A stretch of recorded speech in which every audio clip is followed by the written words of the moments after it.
I think what's happening here tonight is fantastic. It's great to see mostly dads, I think, but a few mums, some uncles, maybe some brothers, some granddads and grandmas supporting the young fellas over here. And just watch, I don't know what you were doing when you were 14, but public speaking, I'm pretty sure when I was 14 I was petrified by it, but watching them speak and they're representing the club and also being sort of social ambassadors and social good with the charity. I think it's fantastic what this club's doing. I remember my first trip as a youngster when I was 14, 15, we had to clean lots of bricks and we demolished a few houses, and we got the money, this was in Blenheim at the top of the South Island, to get enough money to get on a ferry to go over to Wellington to play a club game. And I still remember that as quite a formative experience. So the opportunity that you're giving these young men to go and flex their muscles against some smelly, who are they? Where some Belgians. Yeah. Not quite frogs, but not far away from it. Have a good time and you know, form some relationships with each other. I think it's great. So well done. How important at that moment for you were your coaches? How imperative is it that they listen to their coaches and really absorb what they're being told in this age? Because even though they're under 15s and they are young men now, they're still like sponges and they're still absorbing. I think coaches and anyone actually just help. I wasn't very good at asking for help. In fact, I'm still not very good at asking for help. And I think my whole career would have been a lot smoother if I'd been able to ask for help and had the get the ego off the shoulder and say, you know, I'm struggling a bit or I don't know about that, because I made it incredibly hard for myself. So my advice to you guys would be, put your hand up, find someone who you trust or you like or who you know's got something to offer, and make a deal with them. Say, look, I'll give 100% of what I've got if you can help me. And I'm sure most people will be willing to take that trade on. And can you remember, Anton, the single best piece of advice you had during those first tentative steps towards becoming what you became? Yeah, so I remember getting into the New Zealand under-17 team, and then I started playing men when I was 15, I think, 14, 15. So I started playing senior rugby against men, and I was an early developer in terms of puberty, but still I was just a kid, right? And going from playing at 15, playing against fully grown men, I hadn't quite made the mental leap that I was good enough. And I remember a friend who was actually a teacher at school, but he used to be an All Black. He said to me, mate, I saw you play on the weekend, and what were you doing? He said, you're not playing how I know you can play, just pick up the ball and run with it. And I think I was being very deferential to men in my state. You know, it was a big step for me to go, well, okay, I'll just play. And so the next week I scored a couple of tries and away I went. So his advice to me was just, I guess, just back yourself and be yourself and don't worry about the structures. It's a hard thing being just a kid with all these men, but it was good advice. You hear people say express yourself. A lot of that's just going in and playing with an uncluttered mind. Professional sport, they're all good enough to play, but it's really the psychological space, both internally and also when you play. So we've got a lot of rugby players in here, mostly past, I can tell, me included. And we all know that when you play rugby, there's clearly a physical, there's an advantage line that we're all trying to win and get over, but there's a psychological space that we're trying to win. Particularly as front rowers, we know this, you're trying to win that psychological space and dominate the opposition. And I think a lot about sort of expressing yourself is just going into a game with an uncluttered mind and getting to the point where you're not perceiving risk in the way, you don't have a fear of failure, you just want to go out and express the talents and the skills that you've got. Very easy to see a player getting cluttered with too much thoughts or worrying about making mistakes. And if you get to a point where you don't see those things, and this applies to business, entrepreneurs have got a different way of interpreting risk than most of us. Their risk profile, they just don't see, so they take big punts where I'm like, oh, but they don't see it that way. And when you get really truly gifted players who are playing at the height of their powers, they just see this is, I'm going to take an 8 iron, I'm going to go over that water into that hand, and then I'm going to hit, and they just execute. And so expressing yourself is getting to the point where you trust your ability and then you just execute. So when I was a youngster, I played New Zealand, and my first New Zealand team was with a guy called Jonah Lomu. Carlos Spencer, Christian Cullen, and the next year I played in the New Zealand 21s with Tana Umanga and Isi Tolamaka and Andrew Blowers and quite a lot of good players. So it's very hard at that point to think, I think it was easy with Jonah. He was that size when he was sort of 15. But when I first made the Otago team, there's a guy called Jeff Wilson, who All Black legend, and I remember watching him play, and I was, I was just dragged into the Otago team and holding the bags and all the rest of it. He was just doing stuff that I'd never seen anyone. He had the ability to see. I'd only ever say I probably played with 1 or 2 rugby geniuses. Andrew Mertens was one, and I think Jeff Wilson was probably another one who could see things in advance and make things happen. And I was sort of going, how did you do that? And as a youngster, even I could recognise them not knowing much. Okay, so my first All Black game, I think I was 19, I was 19, I think. So it's still really just started showing. It's a weird game because it was in South Africa. We were on a tour, except one of the last tours where we had a long tour, not just tests, so we were there for like 2 months. We were playing a team called Eastern Province. It turned out that the old man, his first ever All Black game was against the same team at the same ground, 20 years, I think 2 days differential. So you couldn't make it up. And I always did this right throughout my career. I'd be warming up in a t-shirt, getting sweaty in that, and right before the start of the game, the ref blows the whistle and you get a bit of a huddle, and just before you go out, I'd whip the t-shirt on and put a nice, clean, dry jersey on, and that made me feel a bit better, and out I'd go. So the ref did his whistle and huddle, and we were just about to go out, and I took my t-shirt off, and my jersey was sitting on the hook, and I didn't actually I just was staring at it thinking I'm not worthy enough to put that on. And the whole team had rifled out, and I was still left there sitting there looking at this jersey thinking, I'm not really worthy of sticking it on. I thought, well, I better put the thing on, otherwise I'm not going to get out there. So I stuck it on and was the last to get out there. And the game just went like that. I think I ran like a headless chook, everywhere. Did the haka and did all that kind of stuff. That, 2 years previous, these guys were on a poster on my wall at university, and all the guys were on the wall I was now playing with. It was a pretty surreal experience. When you get to that last, I don't know, I think when you get to once you get to the ground out of the bus, people just go into automatic pilot. I don't know about you guys who played rugby. Usually the coach or someone's got some kind of words of wisdom and the coach said, but most of the time when coaches are speaking in that last hour, it's all for them. It's nothing to do with the players. It's for them to think.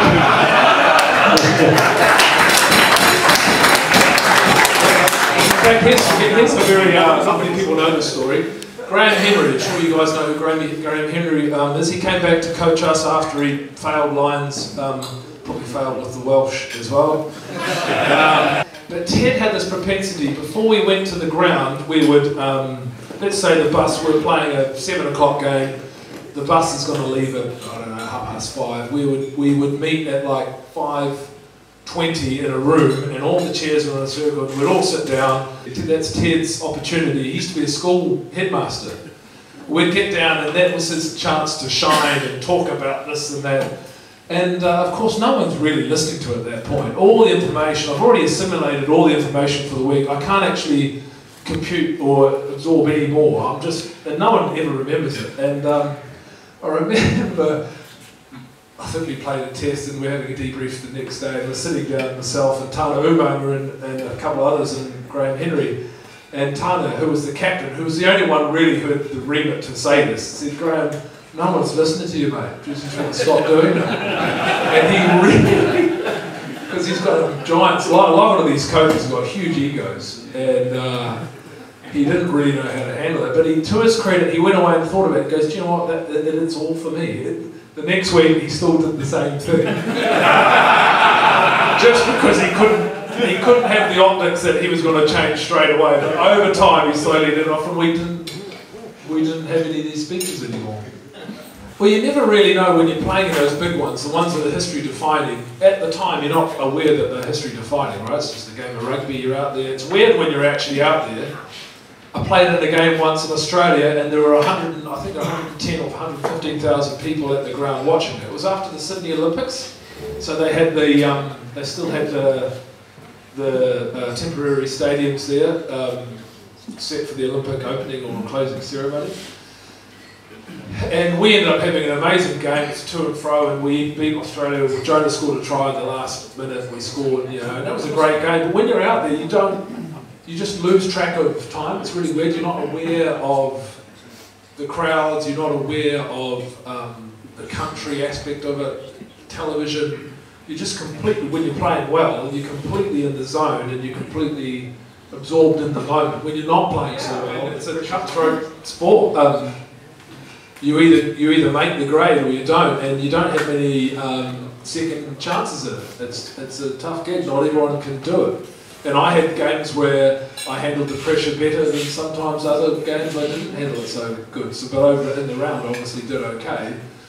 But it's not for everyone. And the public nature of professional sport, you're basically having a job appraisal, a weekly appraisal every week. But the appraisal isn't just with you and your boss, it's with millions of people who are, and you can, there's nowhere to hide, complete accountability, and not everyone, that's not for everyone. Who were the players in your All Blacks team that you played with that would, for want of a better phrase, come up, get in their faces, all the way, sort yourself out because you're shit? Changed sort of, when I first made the All Blacks, I played with people like Sean Fitzpatrick and Zinzan Brooke and Michael Jones, Ian Jones, Oliver Brown, Craig Dowd, Frank Bunce. So all of those guys were they were pretty good players, and so that was quite a complete team. And so you had leadership right across the board. And professional sports, like any other job, some days you have a good day at the office, and sometimes you don't for whatever's going on in your personal life or physically, and so. If you've got enough leaders, enough people in the team who have been around for a while, it's just whoever's in there in the moment having a good game could just say, come on mate. I don't think it ever really happened. I can't remember many times where I or did it to somebody or someone did it to a team where they completely balled people out. Because that's not a hell of a productive.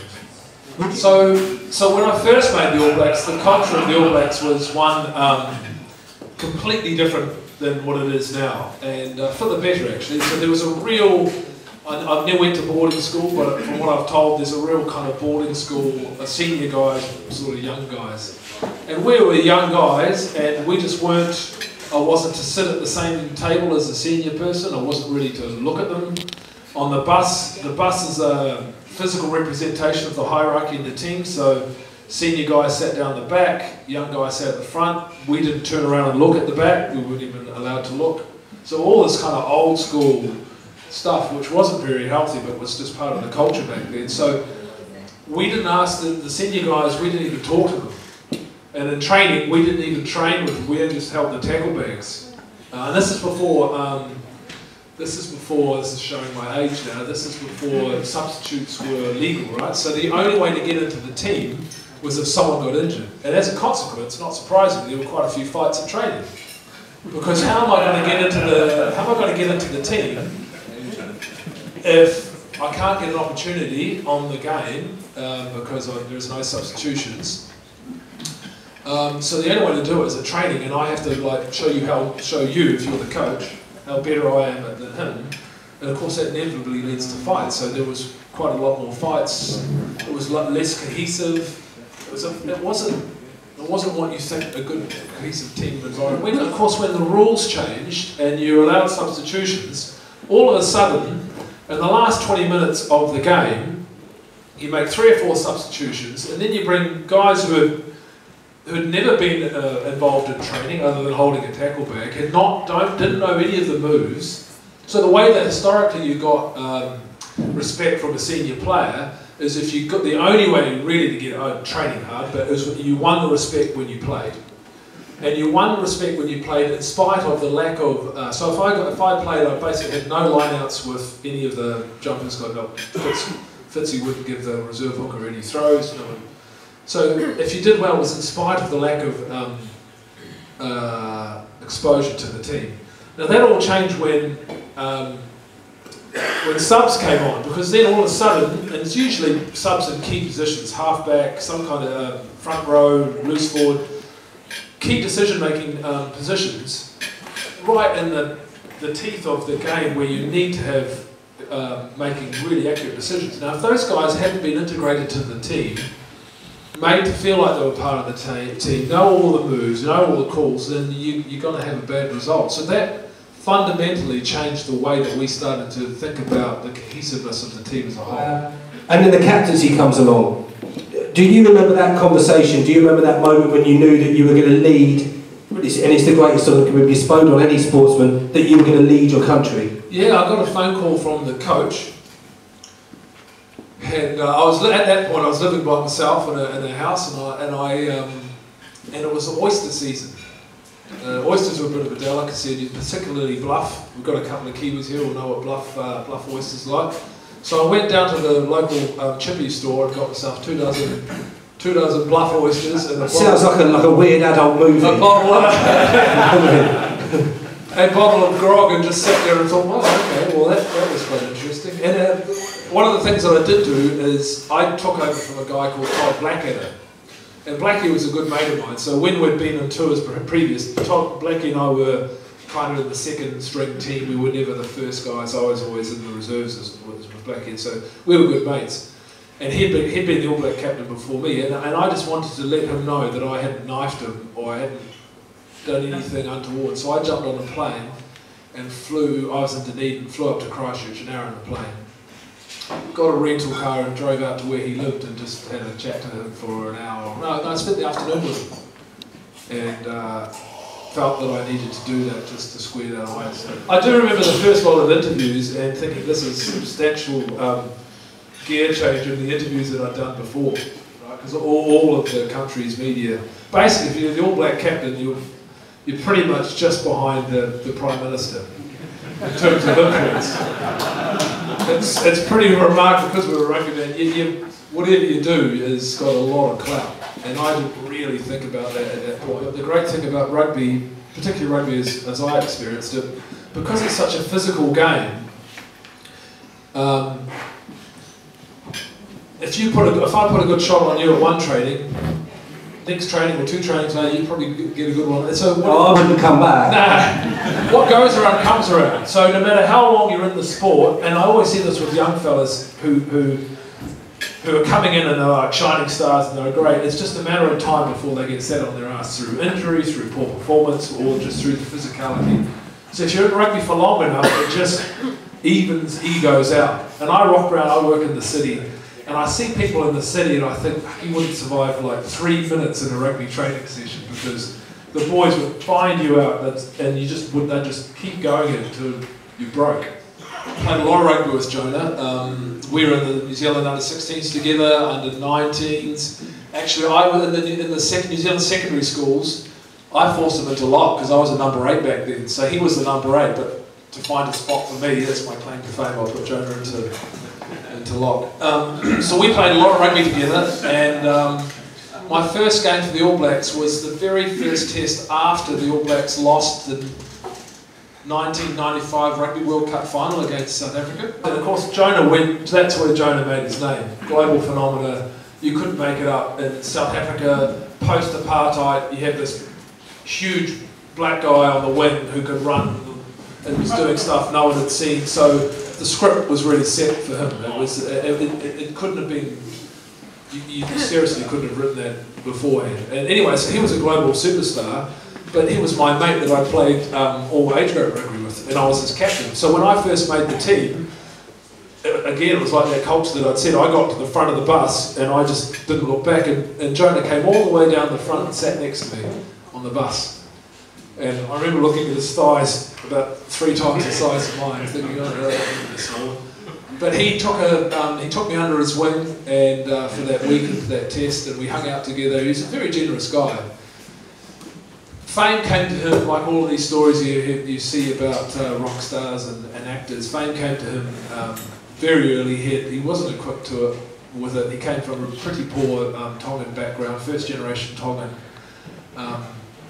He just had so much money and so much fame, he didn't know what to do with it. And he the poor bugger went through about 2 or 3 marriages, all on the TV. It was a bit tragic actually. I think he felt like he needed to live up to this huge persona that was put onto him, and it wasn't really who he was. He was just a quiet sort of Polynesian kid who just wanted to kick around with his mates, but of course he couldn't because he's Jonah Oliver, right? So he had like a PlayStation game after and he can't be doing that. Extraordinary rugby player, wasn't he? Extraordinary rugby player. And he could do things on that PlayStation that just weren't fair. Who's the best player you ever played with? I'm going to just have a go. So Dan Carter, Andrew Burtons, Jeff Wilson, Jonah Lomu, backs, Richie McCaw, Michael Jones, forwards. Yeah. And you had to have either Dan Carter as your number 10 or Johnny Wilkinson. Who do you have? I think you have to. I mean, I think you have to say Dan. Dan was just far more complete. Anyone who saw the second test against the Lions in Wellington 10 years ago, I mean, that was as good as any player could ever play. Don't get me wrong, Johnny Wilkinson was amazing what he did, but Dan was a more complete player in terms of offence, and he was a wonderful runner. Who was the best player you played against? Who's the best player you've ever been on a rugby pitch with? Mate, this is my job. I ask the hard-hitting motherfuckers, that's what I do. I think the testament of a really, really good player is when you're doing your analysis of the team you're about to play, if you are having to change your tactics, if that one player is forcing you to do tactics to stop them, that's a really good sign of a world-class player. Now, we had to do that sometimes with George Gregan in the way that he controlled the Australian backline. It's often if you play a really good 7, a good 7 can completely shut down second phase ball, so a back, nil back, there's a guy called George Smith, Rich McCaw when we played him internally, Victor Madfield when we played him for the South African lineouts, we just had to completely reconfigure. We just couldn't go in there and express or do what we want to do.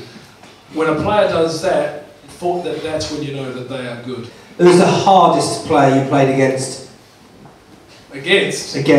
I can tell you a story about a mate, a guy called Buck Shelford. Right, now, I'm just going to interrupt, right, because I was doing some research with Jay and that, but I'm not going to ask you. If there's anybody squeamish, go and have a wee, because this is just unbelievable. Tell us the story about Buck Shelford. So Buck Shelford is an All Black legend. Number 8, he was the first one that I think started to contemporise the haka, because he was a Māori guy and did the haka with a lot of gusto. This is before Adidas came along and made it quite a sort of highly sort of commercial, polished thing.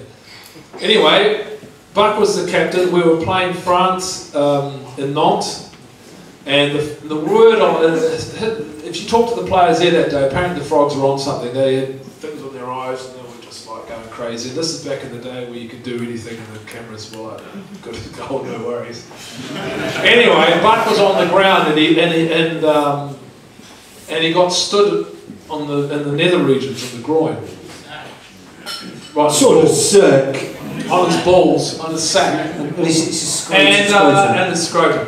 Anyway, he played on, finished the game, and I know this is an absolute God's honest truth because I obviously know Buck, and he's told me, but I also talked to the doctor who was there. Buck went to the doctor after he said, mate, my nuts are sore. He said, right, let's have a look. So he took his shorts off, and then he took his underwear off. And when the frog had stood on his scrotum, he'd ripped his scrotum open, and one of Buck's testicles dropped down and hit the ground. And so the doc scooped Buck's nut off the ground, sort of stuffed it back in, got him to lie on his back, I don't know how they sort of got rid of the germs and stuff. Just gave it a little... Dusted it off, you'll be right. And then so does scrotum without any antiseptics and any pampers. That is Buck Shelton.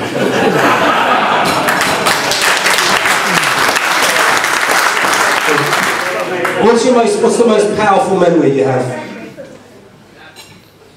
Well, probably just.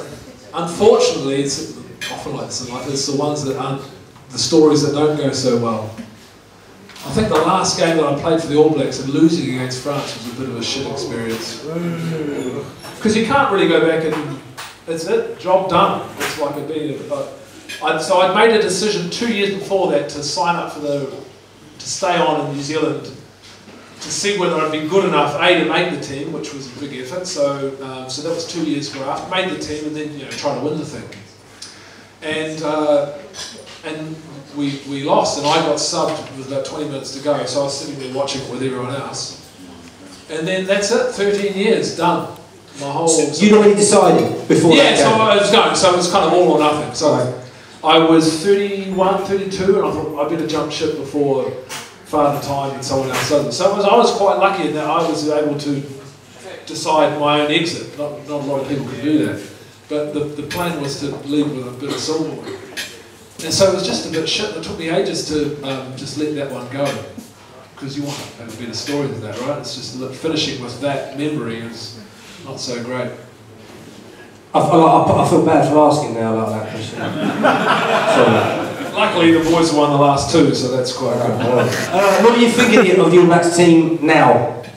I think we're in a period of structural decline, and I think unless we do something drastic soon, we won't win the next World Cup. What needs to be done? I think so. The large bit of the reason why we've been so successful over the last 10 years is consistency. But of course, at some point, you need to kind of re-oxygenate the team. We've had the same coaches and more or less the same captain, the same senior players, and we've even had the same CEO of the organisation. But you get stale after a while. It's just true. It's in anything in life. How do you keep it fresh? And last year's results show that. I don't think we should have lost the Lions series, but we did. We only lost 2 games. The Drew Oscar was, yeah, what we think of it as a loss, don't we?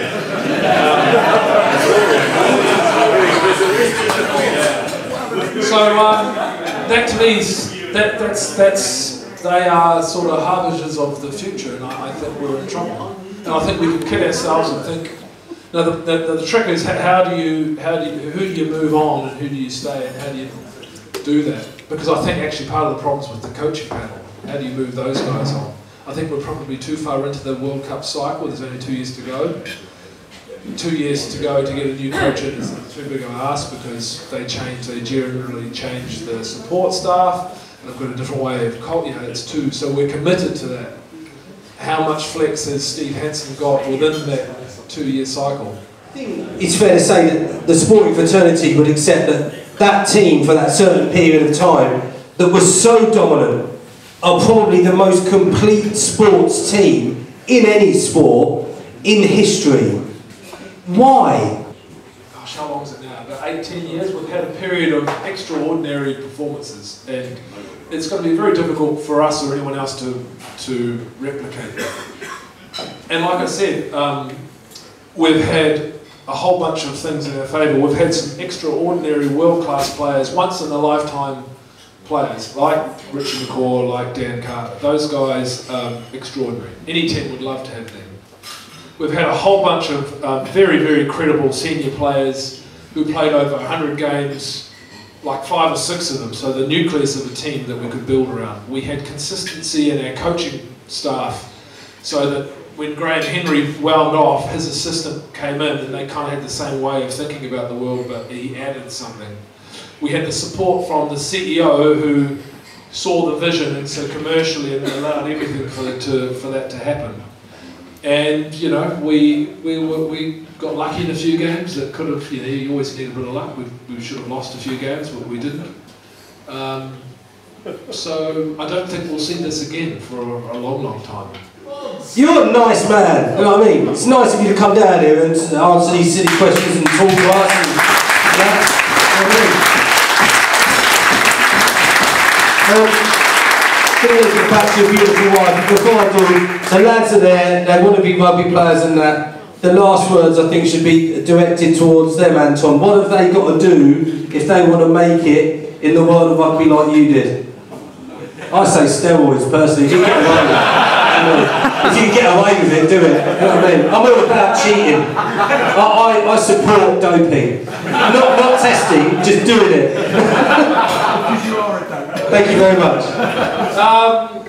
I guess the most important thing is to enjoy what you're doing, because success will come from enjoyment, and know that humans are social creatures, and you're not going to win anything if you try to do it by yourself. So winning and enjoyment will come from a collective effort. So go over there as a unified team, enjoy the occasion, give 100%, and that's all that anyone could ever ask for. Whatever happens from that, you can't be judged in a negative light. Ladies and gentlemen, Anton, thank you so much for coming to our city and Hove Rugby Club. Thank you for bringing your lovely new bride with you. Go out and enjoy our city and its pleasures. Ladies